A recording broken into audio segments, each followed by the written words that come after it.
Escreve aqui nos comentários que eu quero poder ouvir vocês. E se tem alguém aqui que tem alguma pergunta também sobre isso, aproveita agora, porque eu vou dar uma olhada no chat, vocês podem fazer as perguntas aqui agora. Ó, deixa eu dar uma olhada aqui, ó. Vamos lá, aqui, ó. Ô, mestre Romani, boa tarde, todos do grupo, equipe. Ótimo conteúdo, Marlene. Muito obrigado, Marlene. Ó, Romani, a hipnose trata depressão com suicídio? Ó, entenda o seguinte, a depressão, ela é uma doença, e tudo que tem origem emocional e comportamental, a hipnose pode tratar, e não qualquer tipo, entende? A hipnose não trata nada, ela é uma ferramenta. Quem sabe usar essa ferramenta de maneira terapêutica, vai conseguir tratar. Mas é porque, entende, tudo que você pode tratar sem hipnose, você pode tratar com hipnose. Ela não trata nada que não é tratável, e ela trata qualquer coisa que é tratável, que tem origem comportamental e emocional. Então, a depressão tem origem emocional e comportamental? Se a pessoa mudar os comportamentos dela e a forma que ela se sente, isso vai ajudar na depressão? Sim, sim, eu já te digo que sim. Então, trata. Agora, imagina o seguinte, trata a perna quebrada, não vai fazer a perna encaixar de novo, só que vai fazer com que a pessoa consiga lidar com ter quebrado a perna. Deu para entender? E aqui a questão com suicídio, você está falando, ó, depressão com suicídio. Não, a pessoa não se matou ainda, senão ela não está em tratamento. Então, talvez com vontade de tirar a própria vida, o suicídio é um sintoma, tipo, ou seja, a falta de perspectiva de vida é um sintoma de algumas pessoas que podem estar com depressão.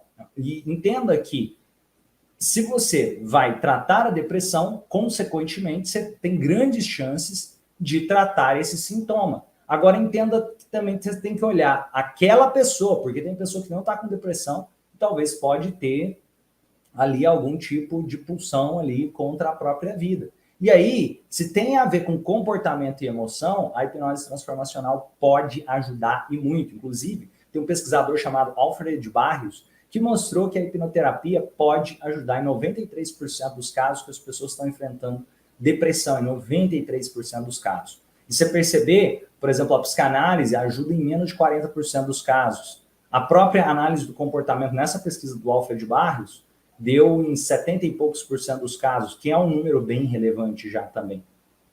Vamos lá.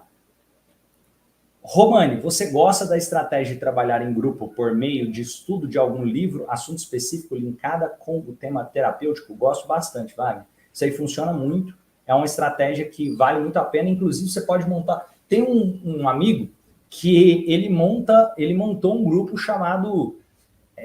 eu não lembro exatamente o nome do grupo, mas se eu não me engano é Clube dos Pensadores, é isso mesmo, Clube dos Pensadores, o nome dele é Summer. O Summer criou um grupo chamado Clube dos Pensadores, e sabe o que ele fala naquele grupo, o que é o tema que o grupo trabalha? Machado de Assis. Eles estudam sobre Machado de Assis e sobre alguns tipos de literatura ali, e percebe, as pessoas amam aquilo, e ele consegue vender bastante ali dentro do método dele. Então, é uma forma incrível também de poder trabalhar. E se você quiser linkar isso com o processo terapêutico, funciona muito, Wagner. Vamos lá aqui, ó. Romani, você poderia depois dar uma aula sobre estratégias para fazer hipnose de rua e assim? Boa, bom tema aqui, ó. Edvan, depois nós podemos fazer uma aula sobre esse tema, assim. Já tem que deixar aqui anotado em algum lugar para sugestões aí. E, ó, Edilvan, lá na parte de induções, tem uma parte lá que eu mostro um exemplo de abordagem como se eu estivesse na rua falando com alguém, que poderia ajudar bastante. Eu mostro uma sequência para fazer hipnose de entretenimento, apesar que, eu sendo bem sincero, eu prefiro não linkar tanto a ideia da hipnose de entretenimento com a hipnose no contexto terapêutico, mas eu sei que funciona e algumas pessoas vão gostar. Então, dá para usar em palestras, eu já usei em palestras, tem palestras minhas gravadas dentro da plataforma, que dá para usar e ver esse link, mas é um tema aí que valeu a sugestão, meu amigo. Sei que não tem muito a ver com o tema de hoje, mas rituais para conseguir algo, me refiro, magia, misticismo, na verdade, são a âncora. Exatamente, Celi, exatamente. Isso daí é a crença da pessoa, associa e ela pode ter aquilo como gatilho, e exatamente. Deixa eu dar uma olhada aqui. Criança com transtorno de fala e linguagem, é possível tratar? Boa pergunta, Rúbia. Entenda o seguinte, Rúbia, eu tenho que entender o quão neurológico é esse tipo de transtorno. Entenda que quanto mais tiver a ver com comportamento e emoção, mais a terapia trata. Quanto mais tiver a ver com questões neurológicas, você trata com terapia, só que uma terapia mais ocupacional, onde você tem que estimular a pessoa de diversas formas, inclusive dentro do movimento transformacional, tem um curso inteiro sobre isso. Tem um curso inteiro só sobre isso daí, onde você vê na prática a mãe do Samuel fazendo todo o tratamento com ele, onde o médico dizia para o Samuel que ele nunca iria conseguir falar, que ele não ia conseguir andar, que ele não ia conseguir engatinhar. E o que aconteceu que hoje o Samuel, ele conseguiu, ele faz ali triatleta, ele fala, ele nada, ele corre, ele anda de bicicleta, uma pessoa que nasceu com paralisia cerebral. E olha, questões neurológicas. E ele conseguiu dar a volta por cima de tudo isso. E aí são estratégias de terapia ocupacional mesmo, que é estratégia que vai além só das emoções e comportamentos, mas tem que ter muito estímulo da maneira correta e desenvolvimento da maturidade daquela pessoa. E aí dentro do movimento, você entende mais sobre isso também. Aqui, ó, parabéns, muita clareza no pensamento e aula. Tamo junto, Lenita, parceiro de missão. Vamos lá. É possível tratar refluxo com hipnose? Márcio, tem muita gente que tem refluxo devido a questões emocionais. Se tiver questões emocionais, você vai poder tratar. Agora, imagine o seguinte. Gente, essa pergunta aí, eu sei que muita gente pergunta coisa. É preciso tratar isso? É preciso tratar aquilo? É essa lógica para você entender tudo que dá para se tratar com a hipnose transformacional. Tudo que tem a ver com comportamento e emoção, você trata. Não tem a ver com comportamento e emoção, você não trata. Como assim? Vou te dar um exemplo. A pessoa pegou câncer. Você vai tratar o câncer? Não, você vai tratar o estilo de vida dela ao ter o diagnóstico de câncer. Você vai tratar as emoções dela que vão ajudar ela a aumentar a imunidade, talvez. Você vai ajudar ela a lidar melhor com o que está acontecendo, a criar um estilo de vida mais saudável e uma vida mais feliz de acordo com os valores dela. Mas não é que a hipnose cura o câncer, é a mesma coisa do refluxo. O refluxo, se ele está acontecendo fisiológico, entenda que você vai tratar o ser humano por trás e muitas vezes a pessoa aumentando a imunidade, a pessoa estando com a qualidade de vida melhor, automaticamente isso pode refletir com que o refluxo diminua ou simplesmente não tenha mais. E eu já vi várias vezes acontecendo, inclusive. Vamos lá. Exemplo de técnica que ajuda a levar a pessoa a descobrir sua identidade, se encontrar. Boa, Elisete, aqui, essa daqui é muito boa.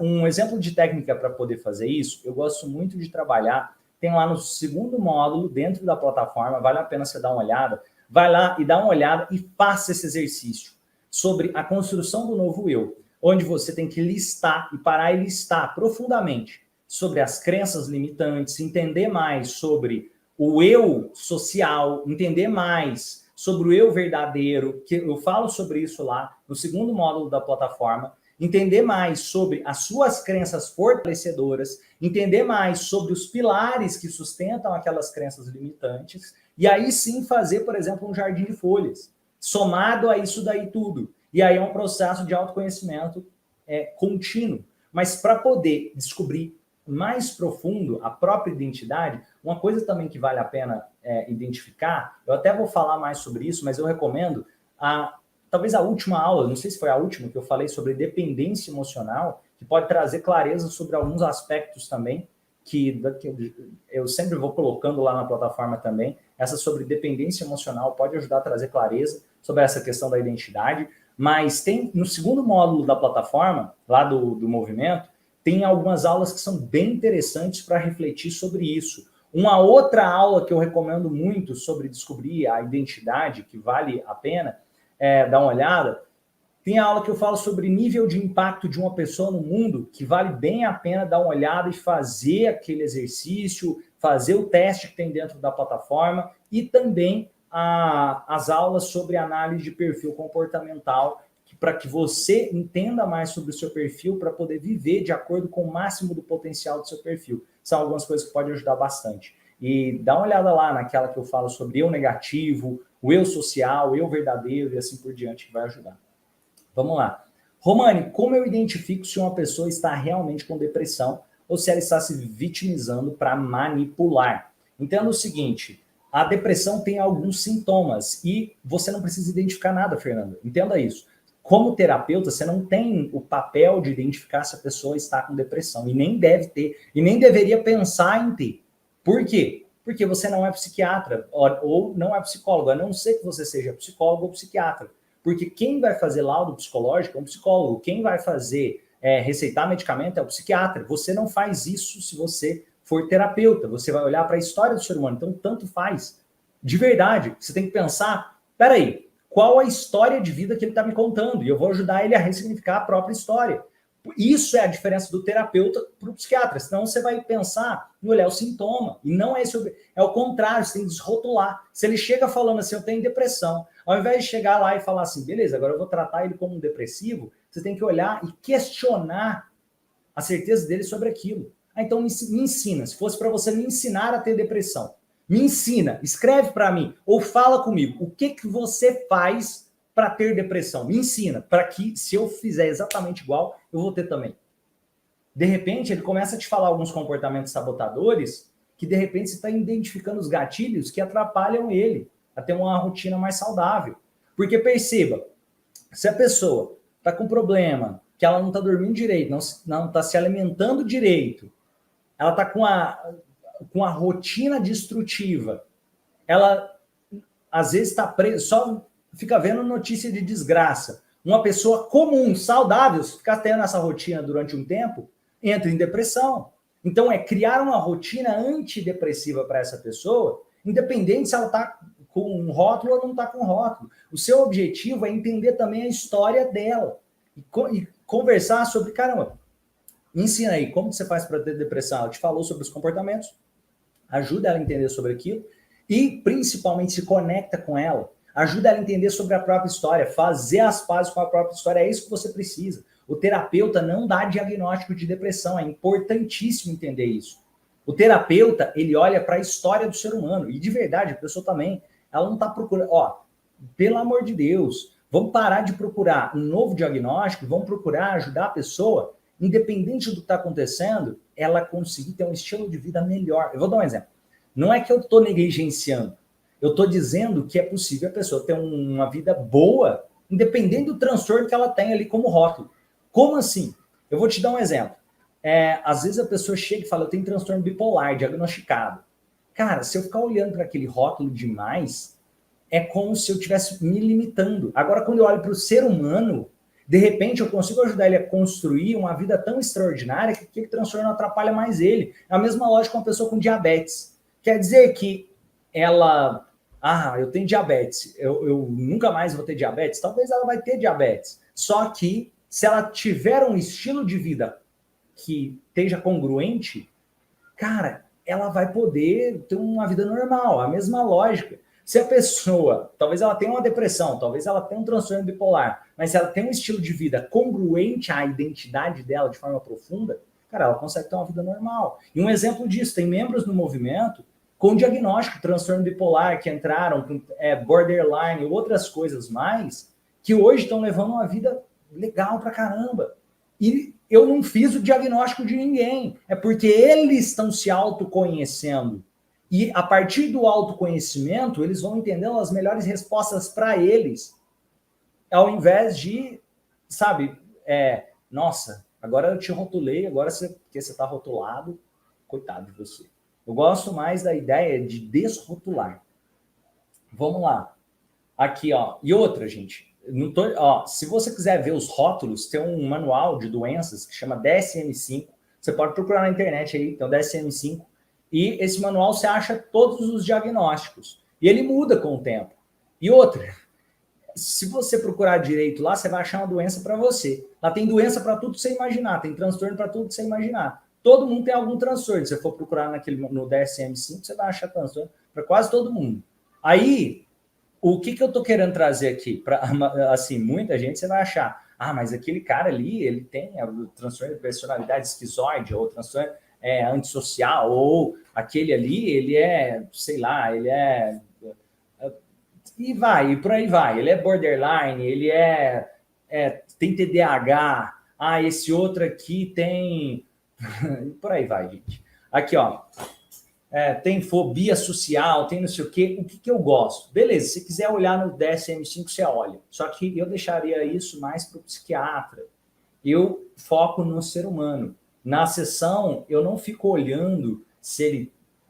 eu tenho aquilo. Eu olho, peraí, me fala aí, como que era seu relacionamento com seu pai? Me fala um pouquinho como que era seu relacionamento com a sua mãe. Me fala um pouquinho sobre o sentimento que você tem. Qual que é o desafio que você tem?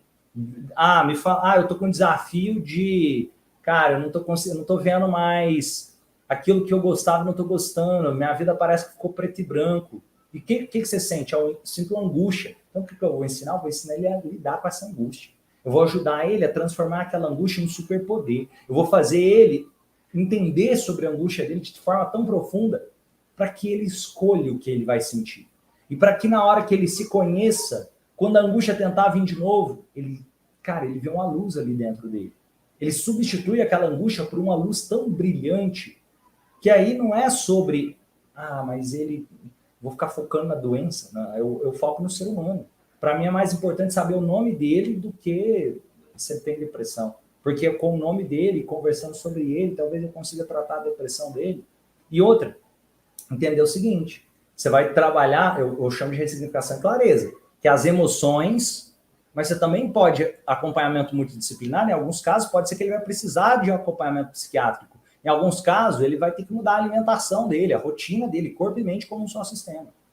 Vamos lá.